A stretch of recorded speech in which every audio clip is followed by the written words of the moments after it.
National Assembly of Wales is now in session, and the first item this afternoon are questions to the First Minister. And question 1 is Russell George. Diolch, Presiding Officer. Will the First Minister make a statement on the Welsh Government's school modernisation programme? Yes, our £1.4 billion investment programme is benefiting over 150 schools in 22 local authorities across Wales. In the second year of a 5-year programme, final approval has already been given for work to go ahead on 79 business cases, including, as the member will know, a Ysgol Dafydd Llwyd, and that represents 53% of the overall programme target. Yeah, thank you, First Minister. That's very welcome as well. The Welsh Government has repeatedly confirmed that its school modernisation programme is more than just a building programme. It's about creating the right environment for students, regardless of their background and where they live.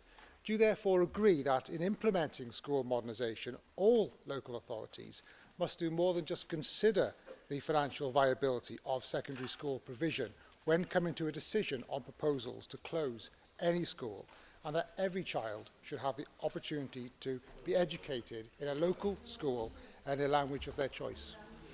Well, it's up to local authorities, of course, to take a decision as to how they organise education in their areas. It's the quality of the education provision that is one of the major factors, of course, that they should consider. But of course, local authorities in Wales know they are able to access funds to build new schools in a way that isn't available to them in England. Mike Hedges. Thank you, Presiding Officer. I would like to highlight the new schools built and planned in Swansea East under the 21st Century Schools programme, including the recently built Burlais and the proposed replacement for Ysgol Gynradd Gymraeg Llawn Las. Is this one of the schemes at risk from the Welsh Conservatives' proposed cuts? Well, it would seem to be. I mean, they want to cut education spending by 12%, even by their own admission in their own paper, which they produced. It was 20%, of course, before the Assembly election, as their own leader Nick Bourne said freely on Wales Today, live, in fact, in an interview. But I am pleased to see that Swansea's programme will see an investment of over £51 million in the area, with the Welsh Government contributing £25.6 million, because we know that we are moving ahead in ensuring that pupils in Wales have the right schools that they need for the future. And we have seen a schools building programme that has not been witnessed in Wales for many, many decades, and certainly wasn't witnessed in the 80s and 90s. Simon Thomas.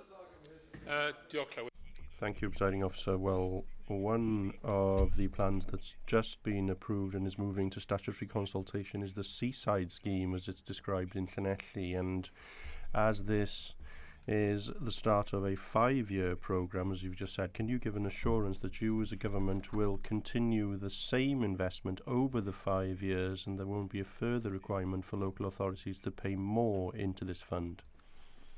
Well, yes, that is the aim, of course, and we want to ensure that when the schemes are submitted to the government, that they are sustainable and that there is a contribution from the local authority and from Welsh Government. And we've demonstrated, of course, that it's possible to build brand new schools throughout the whole of Wales by using this method of working.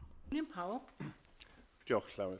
First Minister, as you're aware, under the 21st Century Schools programme to which you've referred, there has been a move in recent times towards more generic builds to help to deliver full value for the Welsh pound. However, there is some evidence that in local authorities in Wales there is the potential for this to lead to a compromise in standards, with a more utilitarian style of building being commissioned. In this context, First Minister, do you agree with me that while there must be obviously an emphasis on value for money, it should not see a removal of a commitment to excellence in the design for school buildings, and that they should reflect appropriately the area and community in which they're built, and also involve full consultation with schools and the wider community? Yes, they should. It's important that school buildings are sustainable, that they use as little energy as possible. I've seen good examples of that across Wales. It's what we expect, of course. We expect them to reach a high level of BREEAM approval when they're built. And I've been to many schools built across Wales. The buildings are far superior in every single instance to the buildings that they replaced. And we have seen schools that are not just fit for purpose, they're good places to learn, they're excellent places in which to teach as well. And in the cases that I have seen, they are additions to the local community in terms of their architecture and their contribution to the community. Christine Chapman. First Minister, through this programme, the 21st Century Schools programme, a new £50 million secondary school has been built in Aberdare, in addition to new primary schools for Abercynon, Cwmbach and Ynysboeth in my constituency. I also understand that RCT Council is now looking to the programme to deliver new school buildings to serve the communities of Cwmaman and Hirwaun. Will the Welsh Government continue to work with local authorities in this innovative way to deliver educational buildings that are aspirational and fit for purpose? Absolutely. I congratulate RCT, of course, on their foresight and the way that they have worked with us in order to improve school buildings.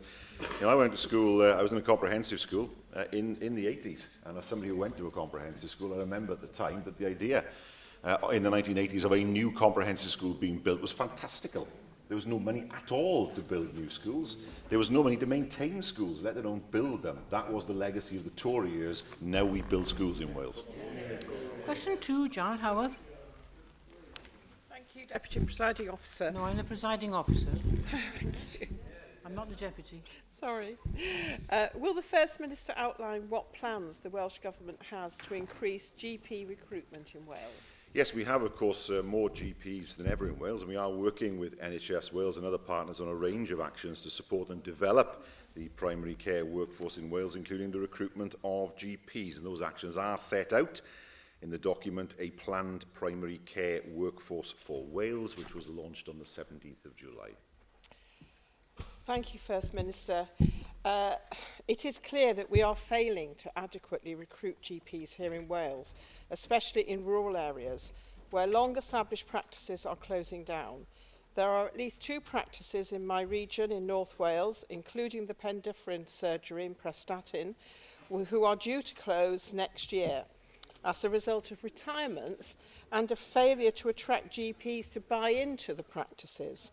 What guarantees can you provide to ensure that every patient will continue to have access to a general practitioner in their locality? Well, the Health Board, in the case of Pendyffryn, is working closely with the practice to ensure that patients get the local services that they need, and the Health Board is considering a range of models, which includes a new partnership, merging with another practice, or, of course, bringing the practice into Health Board management, which we know has worked successfully in the past. But what I can say is we don't expect the service to diminish in any way. We have to be, of course, more innovative in terms of attracting GPs.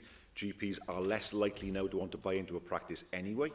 For many of them, they wish to be salaried, they want to be able to move around, they don't want to be tied to one place. For some, of course, the contractor model will be the model that they wish to use. What's important, of course, is that the public get the service that they need, and the practice at Pendyffryn, in fairness to Pendyffryn, and the local health board are working hard to ensure that remains the case. Mike Hedges. Officer, I would like to stress the importance of primary care, even if the Conservatives want to increase expenditure on hospitals at the expense of primary care and social services. Does the First Minister agree with me that one solution to the shortage of GPs is to increase the number of salaried GPs? Well, it's part of it, yes, because I think, as I say, the old model of buying into a practice is less attractive now than it was in the past. There are a number of reasons. Money up front is one reason. Another reason is that increasingly doctors want to be more mobile. They don't want to be in one place for the rest of their working lives. They want to be able to move around. What's important is that the chance is there to operate under the traditional way of working, if I can put it that way. But of course, there are opportunities to become salaried GPs, so that those GPs are able then to contribute to the community, but also feel that their method of employment is appropriate to them. Ellen Jones. Prif Weinidog.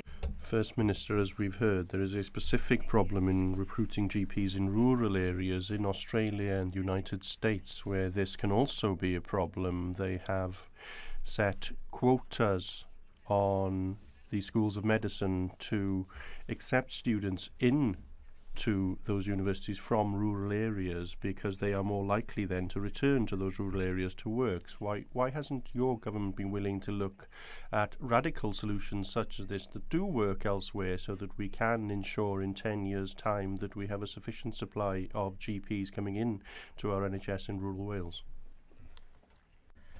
Well, that creates the risk of a drop in standards, because they say that there are some people who should have a particular special method of entrance into a school of medicine, and then maybe others who actually do better academically wouldn't get an opportunity. The way of doing it is to ensure that there are alternative ways of working as GPs in different parts of Wales, not just having one model, which is the contracting model, which which is rather restrictive. So we want an opportunity for people to work in rural areas, and of course by doing that we can continue to ensure that the number of GPs still increase. Thank you, Presiding Officer. First Minister, there are some 18,000 people in the Prestatyn area who are concerned about the situation, and I accept the fact that you say that the Health Board now has to rescue the situation, as it were, but there are an increasing number of young doctors now going to work abroad. Have you had any discussion in terms of increasing the numbers that are trained in Wales, if many of them then do choose to go abroad following that? And also, is there any way in which the Welsh Government or the health service in Wales can actually tie these doctors for a number of years once we have invested so much money in their training in the first place? Well, the problem is, of course, the message that some would hear is don't come to Wales to be trained, go to England, because you won't be bound there. The way to train more GPs, or to attract more, is by ensuring that they see Wales as an attractive place to work, because we know that more GPs have beginning to come to work in Wales more than 10 years ago, and that's the way to ensure that people want to work in Wales. GPs will continue to go abroad because there's an opportunity for them to do that. But what's important are the people who do go abroad then return and bring their experiences with them, and so that they consider Wales as a good place to work. And that for me is the priority, to ensure that Wales is considered as a place where the National Health Service is a very good place to develop their careers. So the announcement of the intention to serve notice on the existing GP contract in Prestatyn has been a very difficult one, I know, for the GP practice there, and I have no doubt that it's not just the rural communities that are suffering from GP recruitment difficulties, but of course this is an example of an urban community which is also suffering as well. Can I just ask you though, First Minister, to what extent do you feel that the reputation of the Welsh National Health Service, and particularly the Betsy Cadwallader University Health Board, may have contributed to these difficulties in recruitment in North Wales? Because I think it's no coincidence that the areas of North Wales where there do appear to be more difficulties in recruitment do appear to be places like Wrexham, Glanconway, and now Prestatyn, where these challenges are beginning to manifest. Do you see a correlation between the problems in North Wales and at the Betsy Cadwallader Board and the reputation of that board in what has happened here? No, I see no evidence of that at all. If I were a junior doctor, I'd be looking at the NHS in England, given the potential strike that may be called there, the first in 40 years, under his party, and what they propose. The Pen-Dyffryn practice, in fairness, is working with the local health board. If it is the case that the practice is brought into health board management, then so be it. That will allow the service to continue as far as local people are concerned, and will help, of course, to deliver the board's long-term strategic model. And I very much welcome the fact that the BMA, through its General Practitioners Committee, has worked very closely with us as a government in order to develop the GP workforce in Wales. We now move to questions of the party leaders, and first this afternoon, Leader of the Opposition, Andrew R.G. Davies. Thank you very much, Presiding Officer. Good afternoon, First Minister. It's good to see in the public gallery a good crowd of people watching First Minister's questions, the biggest crowd I've seen for quite some time. Regrettably, if you look at the agenda today, there are only 3 items of business on that agenda, so we can hardly promise the gallery an action-packed afternoon. Last Tuesday, we finished at 5 o'clock. The first Tuesday after an 8-week recess, your government only tabled enough business to take us till 10 to 5. Tuesdays is government business days. You've got an array of ministers there. If ever anyone wanted to see whether your government has run out of steam and ideas, do they only need to look at the agenda and the proposals that your government are bringing before this Assembly? Well, I thank the Leader of the Opposition for referring to my constituents, actually, who are mainly up in the gallery. And, I'm sure that they will welcome being mentioned by him. Perhaps less impressed with his performance, but there we are. It's a matter for them to judge, of course. We have a bill before the Assembly this afternoon, which will take at least 3 hours. A bill that will add once again to the Welsh Statute book, and he knows full well the bills take some time to be scrutinised. Where are his ideas to Wales's future?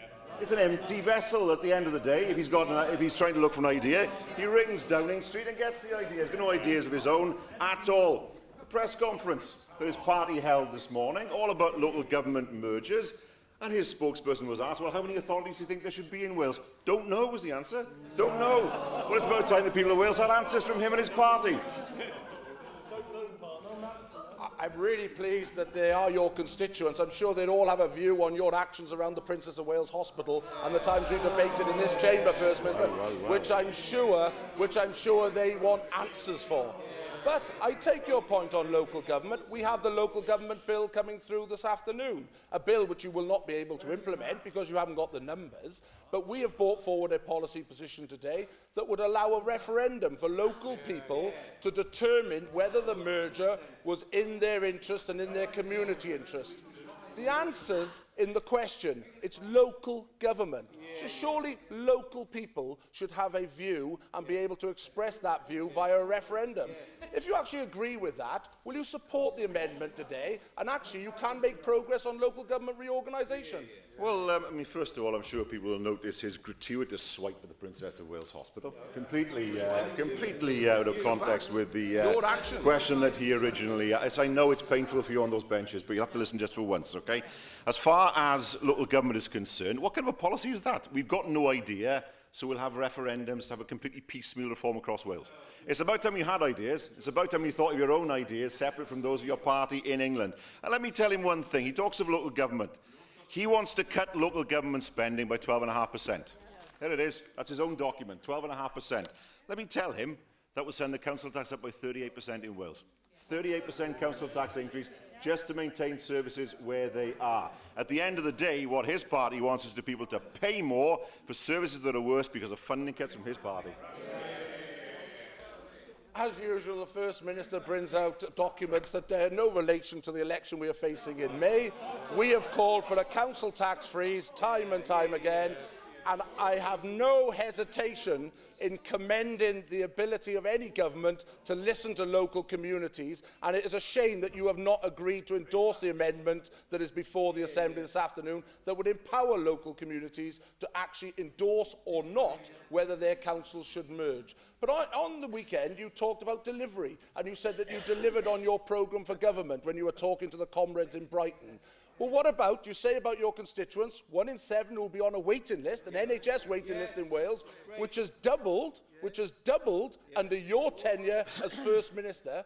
When are the waiting times going to come down here in Wales, and when are we actually going to see real progress on cancer waits, on waiting times, referral to treatment times, which have, as I said, 1 in 7 people on a waiting time and have doubled under your leadership, First Minister? The figure that he refers to includes people who've just been referred by their GP that day. Quite often, people who, of course, aren't going to see a specialist within a day. But let me tell him, cancer waiting times in Wales are better than in England. For the first time, over 70% of people diagnosed with cancer are now surviving for at least 1 year. We know that cancer cancer waits are dropping. We know that 89% of respondents, according to the Welsh Cancer Patient Experience Survey, rate their care as good or excellent. And we know that there's been a 44% reduction in diagnostic waits over 8 weeks. That's what we offer. Let me tell you what he offers. 12.5% cut in local government spending, 12% cut in education spending, a 30% cut in spending on job creation and transport, a 25% cut in environment sustainability and housing, a 15% cut for farming and rural affairs, 15% cut for farming and rural affairs, 20% cut in for heritage spending. This is what his party would do to us. This document, his party published. He has the nerve to say it's nothing to do with us, it's nothing to do with the election. This is the evidence of what his party would do to Wales if they ever got their hands anywhere near the levers of power. We now move to Thank you very much. We now move to the Leader of Plaid Cymru, Leanne Wood. Diolch, Llywydd. First Minister, since 2010, average wages have fallen in Wales by more than £2,000 per year. For many people, outgoings have increased, and so people's buying power is significantly lower than what it was. Is it not right, therefore, that the public sector sets an example in tackling income inequality so that the earnings of those at the top of organisations are not so much more than those at the bottom of the scale? Oh, I think that's absolutely true as far as the public sector is concerned, yes, because we've seen some ridiculous examples of salary rates in local government particularly. Pembrokeshire Council, 190,000 plus a Porsche to their chief executive, and that's an extreme example, but unfortunately not so extreme that it stands out that much. I think it is absolutely right that we should look in the public sector to keep on extending the living wage and to make sure that people are not paid excessive amounts for working in the public sector. Well, just last week, First Minister, your party running Cardiff City Council blocked a salary cap of £100,000 per year, which is, I'm sure you'd agree, hardly a poverty wage. Now, in the case of Cardiff City Council, an authority ranked the worst in the country for service delivery, we have the chief executive earning almost £30,000 a year more than the British state prime minister. Will you explain to this Assembly and to the people of this country and your constituents in the public gallery why you support policies that exacerbate this income inequality? As a matter for Cardiff Council, I deplore huge salaries in the public sector. I also encourage local authorities to pay the living wage to their employees. And I wonder if you could confirm to me that's not the case with Plaid-run councils. We support the paying of the living wage as well and a transition towards that. But you've had plenty of opportunities to address this issue of top officer pay, to amend local government legislation to address excessive pay at the top of councils, and you refused to accept those amendments. So you have refused to address this question, and it's clear that the First Minister is yet again illustrating the usual pattern of Labour saying one thing publicly and doing the opposite when in power. Despite that inexplicable decision made by Labour in Cardiff on senior officers' pay, at least the decision was made publicly for all to see your party's true colours. Now, if you can't explain your party's actions in Cardiff, perhaps you can explain to us why you've taken the decision to stop publishing cabinet decisions. This, in Plaid Cymru's view, is a backward step which flies in the face of any notion of a new kind of honest and straight-talking politics, does it not? We haven't taken a decision to stop publishing cabinet decisions. I've no idea what she's talking about. In terms of what she said about... in terms of... Well, I have no idea what the Leader of Plaid Cymru is talking about. Cabinet minutes and decisions will continue to be published as they always have done. I don't know where on earth she gets that idea from. Secondly, I come back to the point she made earlier. I want to see our local authorities paying a living wage to those who work for them. She has accepted more or less that her local authorities, that her party runs, do not all do that. When they do start paying a living wage to their employees, then she can lecture us as a party. We now move to the Leader of the Welsh Liberal Democrats, Kirsty Williams. Thank you very much, Presiding Officer. First Minister, I am delighted that it has now dawned on you that in order for Wales to prosper, your government needs to be fearlessly pro-business. The Manufacturers Organisation, EEF, shows that manufacturers in Wales are languishing at the bottom of the Business Confidence League. What can those manufacturers expect to see from your government now that you've discovered this truth? Well, I mean, that is, I have to say, an incredible spinning of reality. She will see over the past 4 years what has happened in the Welsh economy. She will see unemployment going down. She will see economic inactivity going down.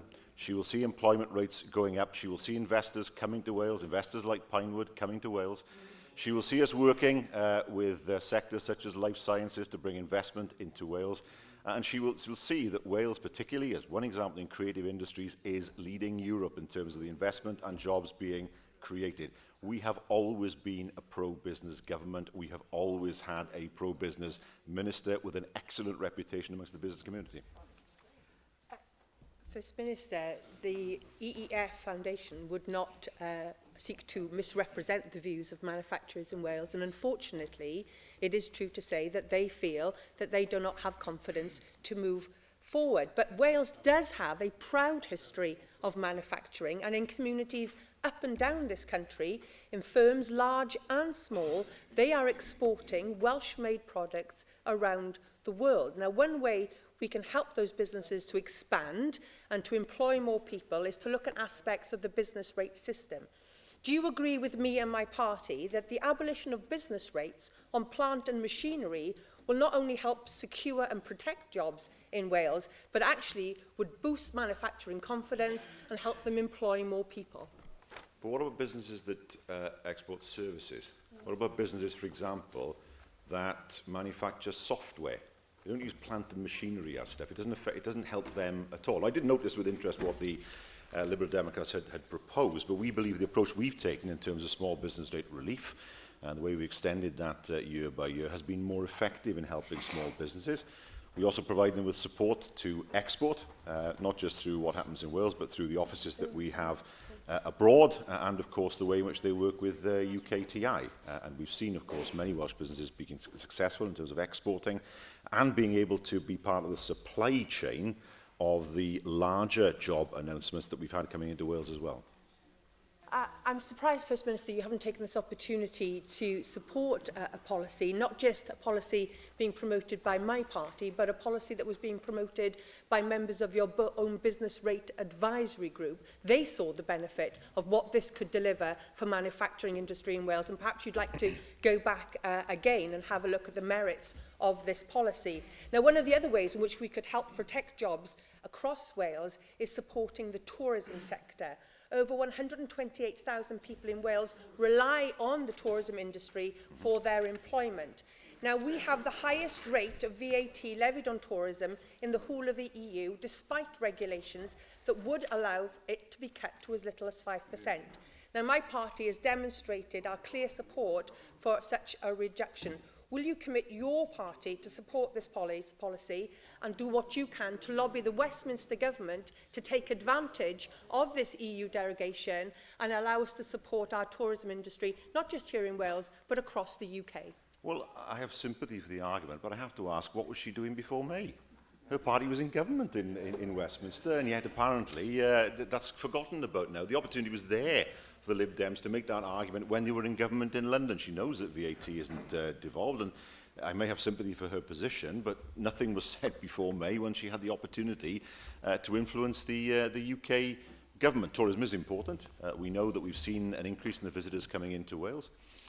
We have spent, of course, money on promoting Wales and promoting Visit Wales, money that the Conservative Party said was propaganda.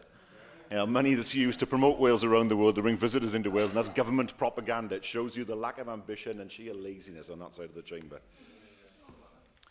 We now move back to questions on the paper, and question 3 is Angela Burns. Thank you, Presiding Officer. Good afternoon, First Minister. Will you outline, will you make a statement, please, on teachers' workload? Yes, it's important that teachers in Wales are not overburdened. There are a number of statutory provisions in force which aim to ensure teachers have a suitable work-life balance and maintain their health and safety as far as is reasonably possible. Thank you very much indeed. The burden of excessive workload is something that teachers and teaching unions raise repeatedly. And I think we need to bear in mind that in a significant number of schools, teachers are having to help their pupils wash, dress, be clothed properly and fed before they can start the working day.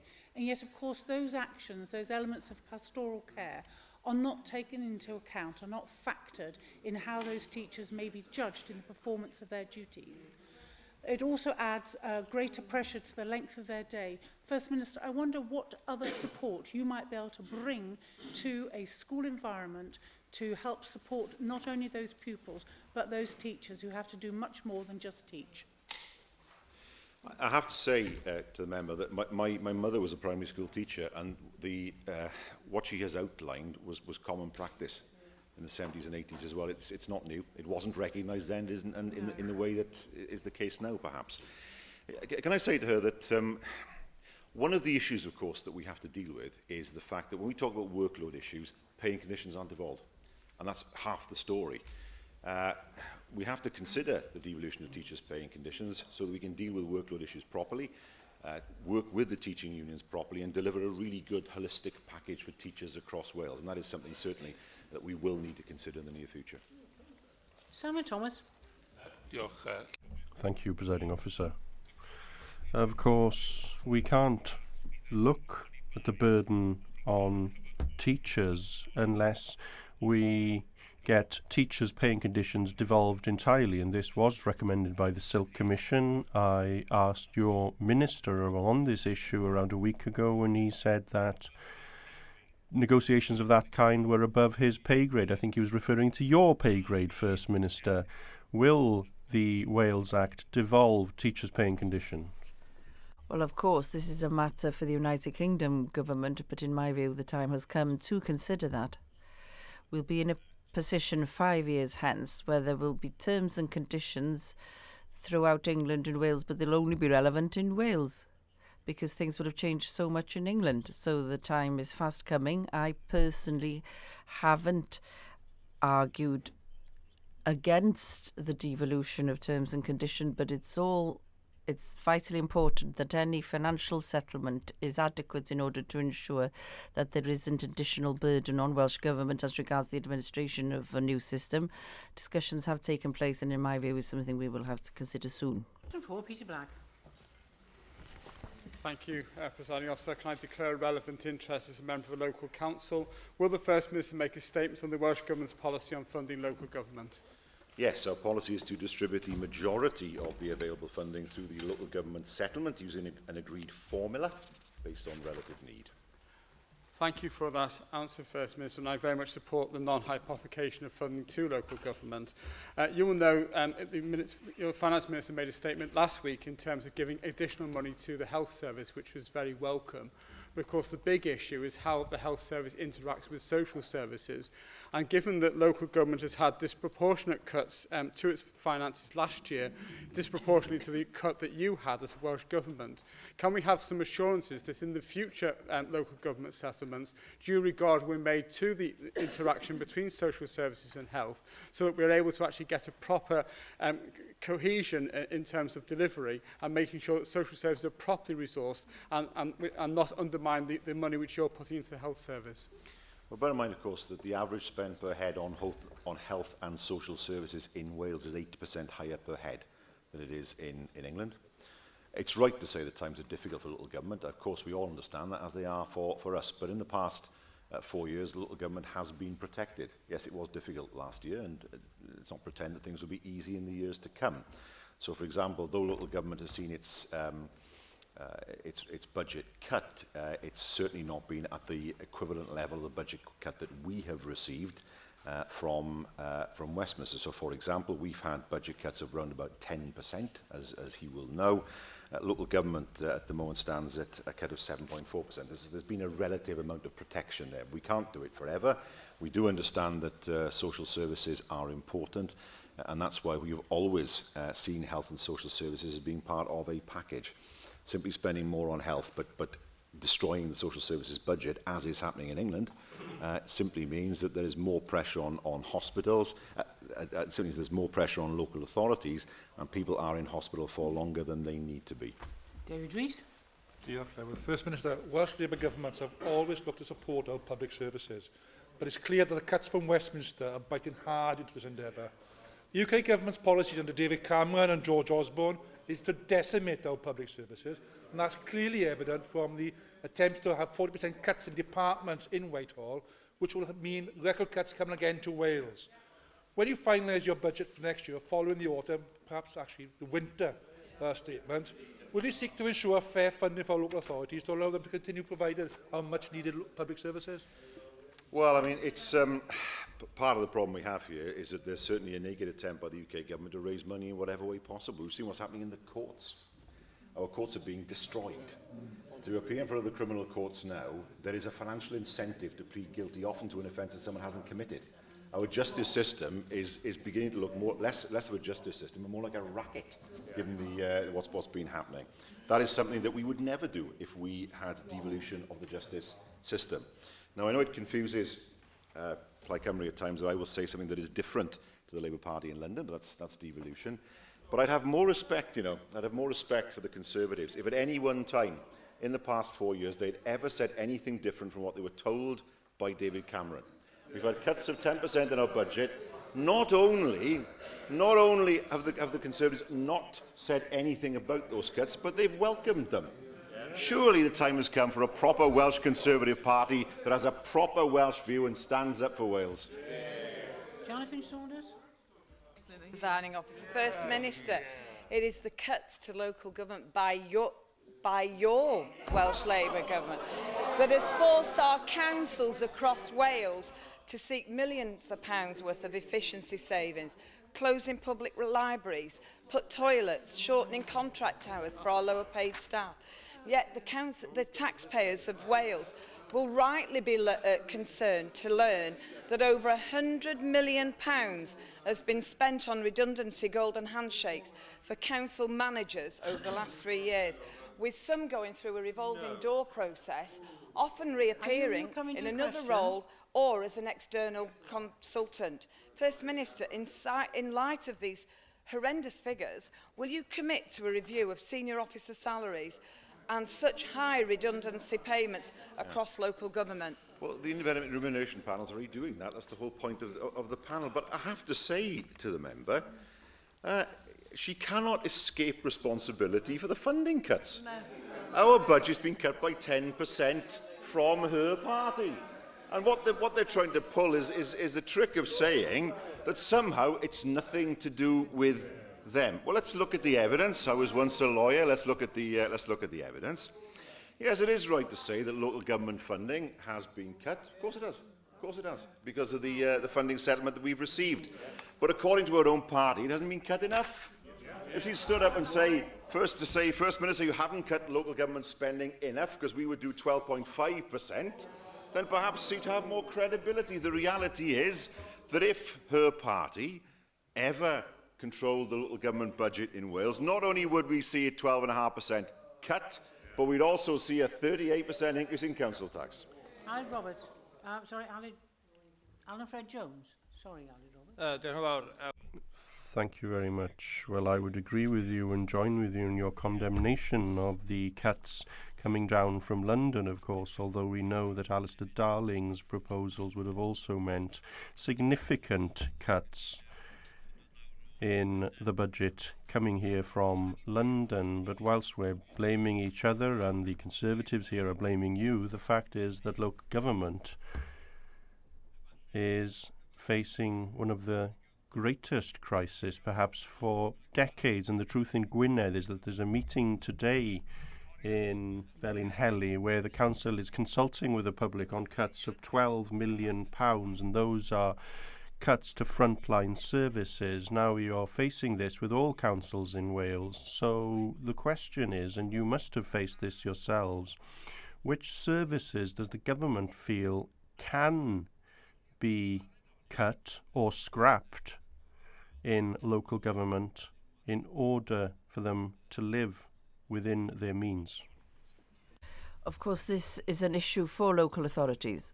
Local authorities will, of course, consider the statutory services. I understand that. I remember when I was a councillor in Bridgend in the 1990s, we saw 13% being cut out of the Bridgend budget in 1996 by the government of the day, and we saw the council tax increase by 15%, which of course hasn't happened since then.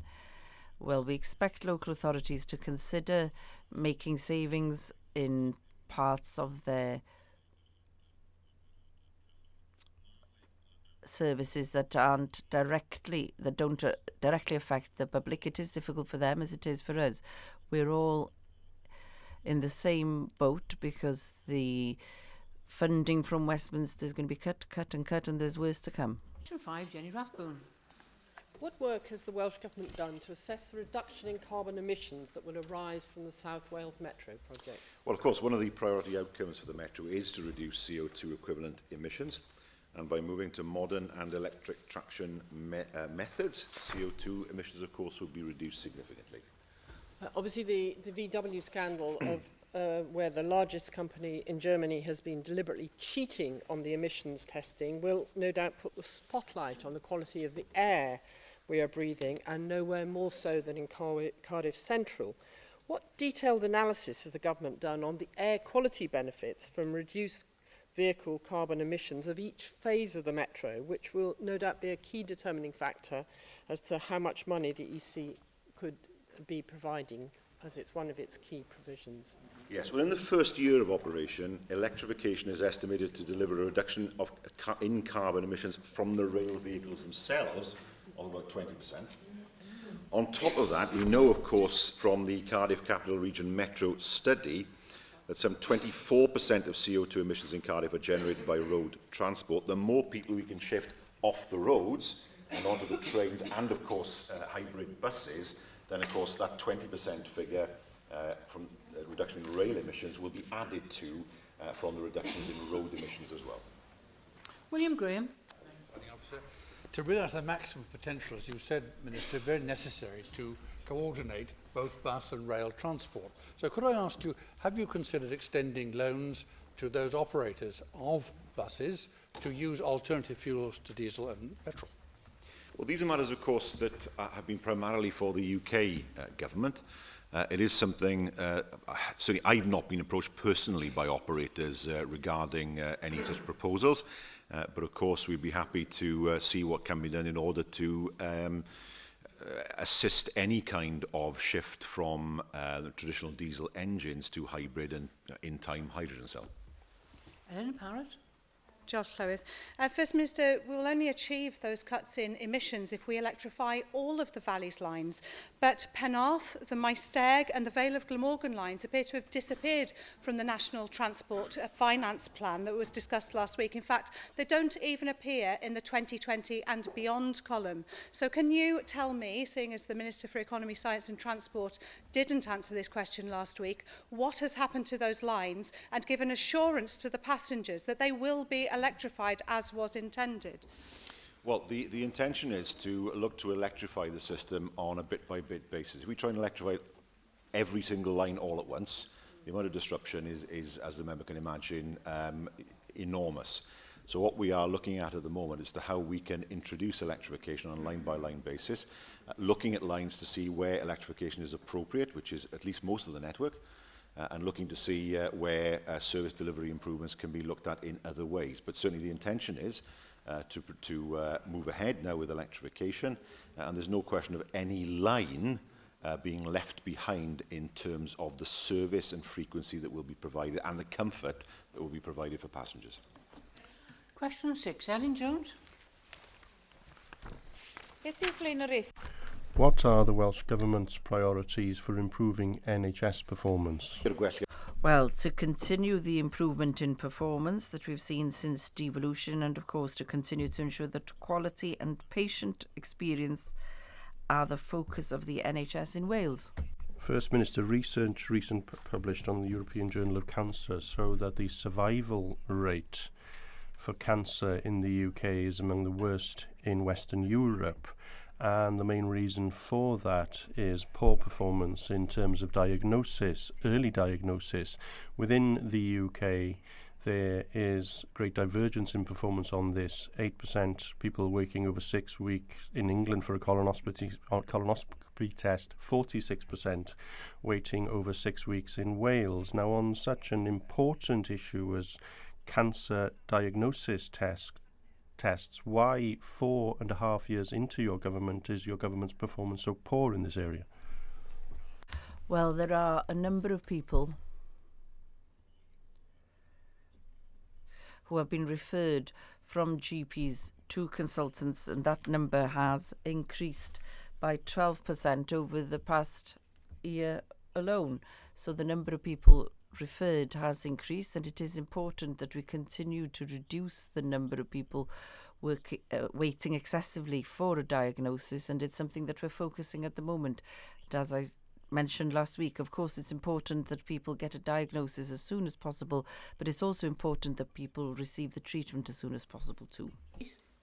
And can I make a declaration of relevant interest that my wife is a member of the healthcare profession in the NHS? First Minister, the workforce in the NHS is the strength of the NHS here in Wales. And following on from Ellen Jones's point about the diagnostics, it's the staff and the workforce to develop and deliver those services. And it's important to address the increase of healthcare professionals within the NHS. Can you provide details of future workforce planning for NHS in Wales so we can tackle those issues? We know that workforce planning is crucially important. We've done it, of course, with the primary care sector. I talked about that earlier on. We also know, of course, it's important to have the right facilities in place, which is why, of course, the investments both already being taken in Velindre and beyond will be hugely important in order to ensure that access to diagnosis and treatment is hastened again, particularly in the south of Wales. We know, looking at our cancer waiting times, that those figures have been improving, and we are compared to England. We do better in England in that regard. Cancer survival rates are improving, but it's clear for all the UK that there is still work yet to be done in order to improve survival rates even further. Paul Davis. Prif Weinidog. Thank you, Presiding Officer. First Minister, your government keeps telling us that the health service has to change in order to improve performance. Now, the special care baby unit in Withybush Hospital was closed by your minister, and that service was transferred to Ysbyty Glangwili. Now, you'll be aware that the Royal College of Paediatrics and Child Health had said that the maternity ward in Glangwili wasn't fit for purpose. Now, under the circumstances, can you explain to my constituents why your government closed that special care baby unit in Withybush Hospital before appropriate and adequate service were available in Glangwili? Well, this is a different spin now, because he knows full well that the report said that it didn't make any sense whatsoever to retain the system as it was, the status quo, and he is now arguing against the doctors. He is arguing in favour of a service that is worse for his electors. He's just... We don't have to argue about this. We know that the leader of the opposition isn't that good at asking questions, but is better at heckling. But the situation is this, the position is this, and that is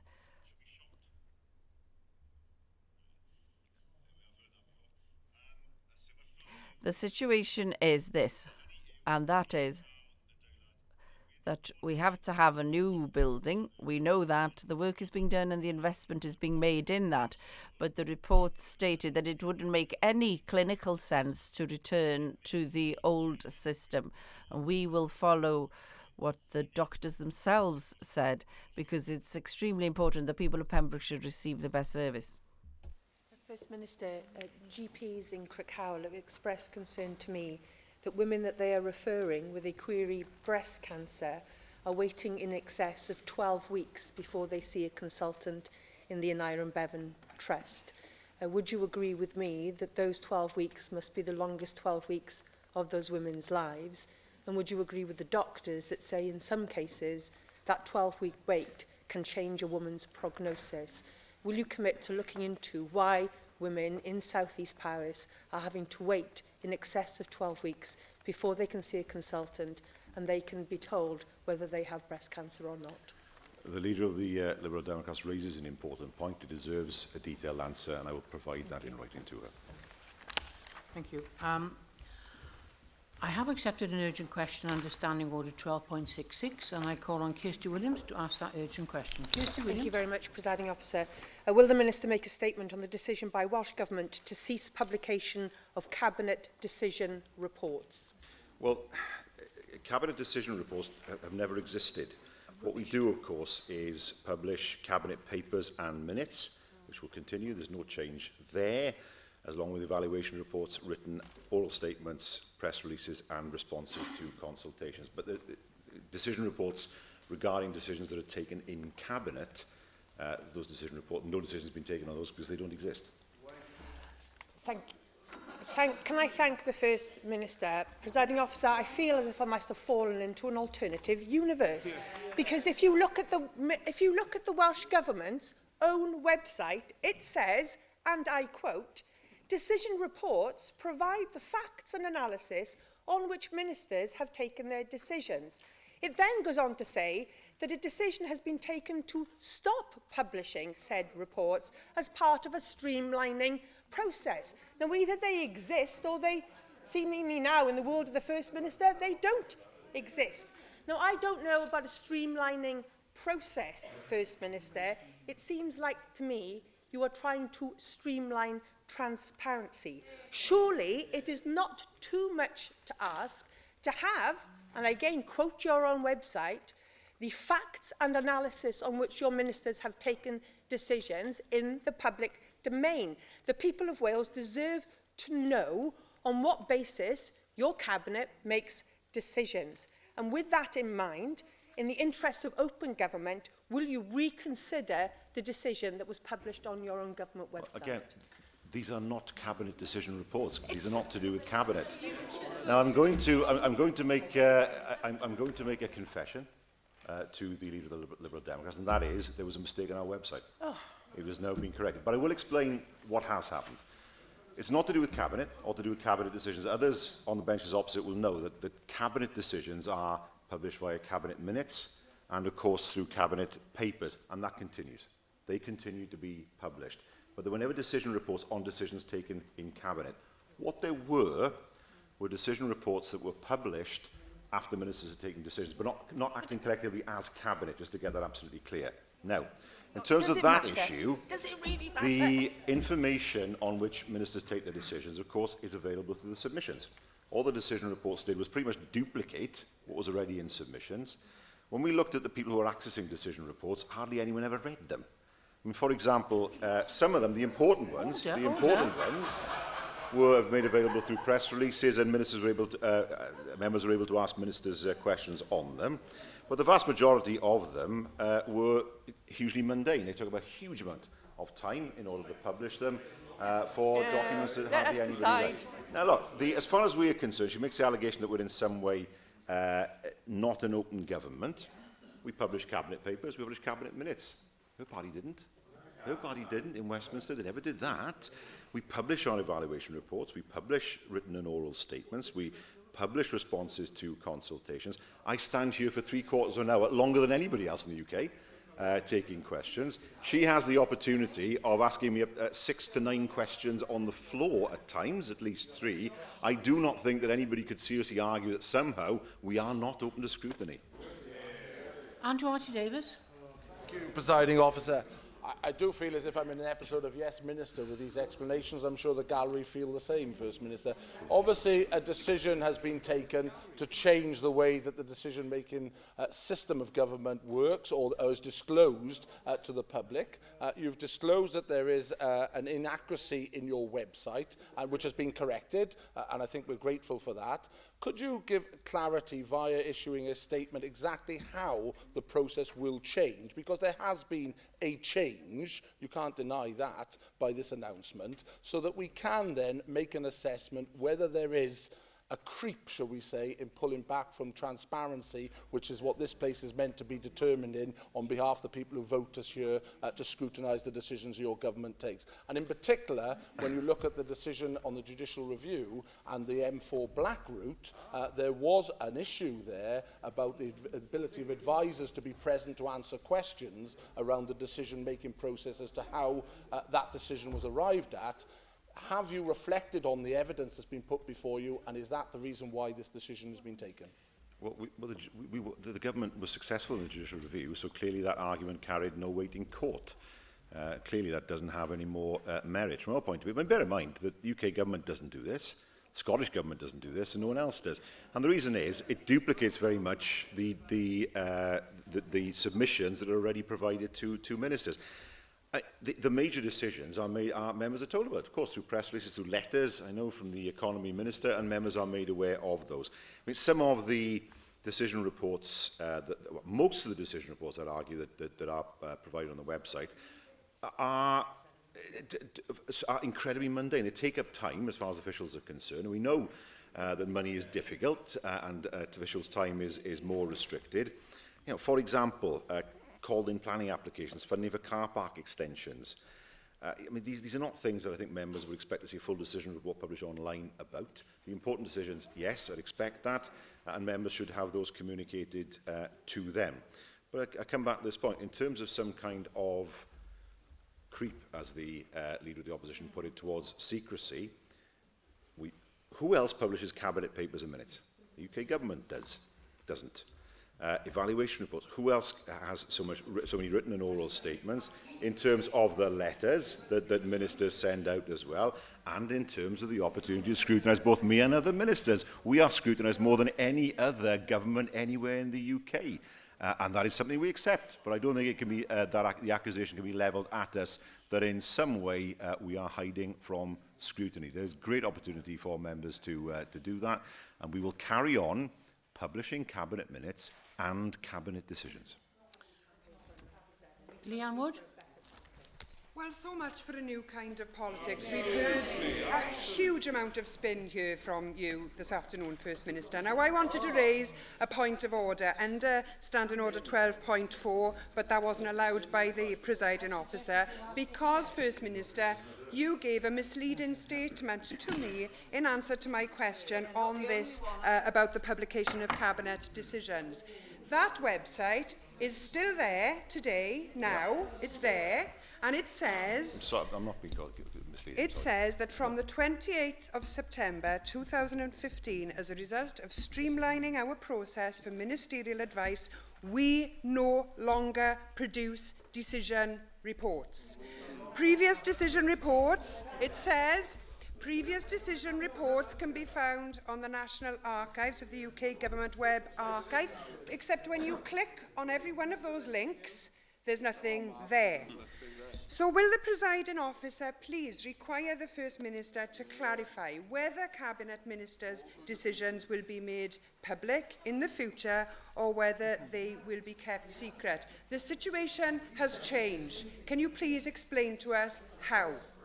I'm sorry, I'm not going to be accused of misleading this chamber, because the problem was the Leader of Plaid Cymru not knowing the question that she'd asked. She said to me, why are cabinet decisions not being published? I explained to her that cabinet papers, she should have got the question right then. Cabinet papers and minutes would continue to be published as they always have been. There is no question of ministers' decisions being kept secret, being kept from the public of the people of Wales. If you can't get the question right, don't ask it.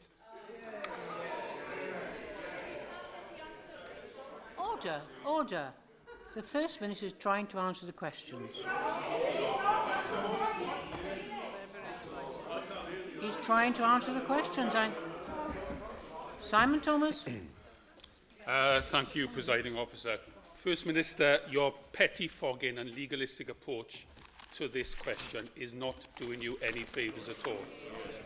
One thing I do remember when I was a senior special advisor for the government that you were part of is that these decision reports were often scoured by journalists and then used to challenge ministers, including Plaid Cymru ministers, on the decisions that they'd taken. And Elin Jones will remember that. That was part of transparency. That was part of the process. As Leanne Wood has already pointed out, if you now go to the website that your website links onto for these decisions, the page you were looking for does not exist in the UK Government Web Archive.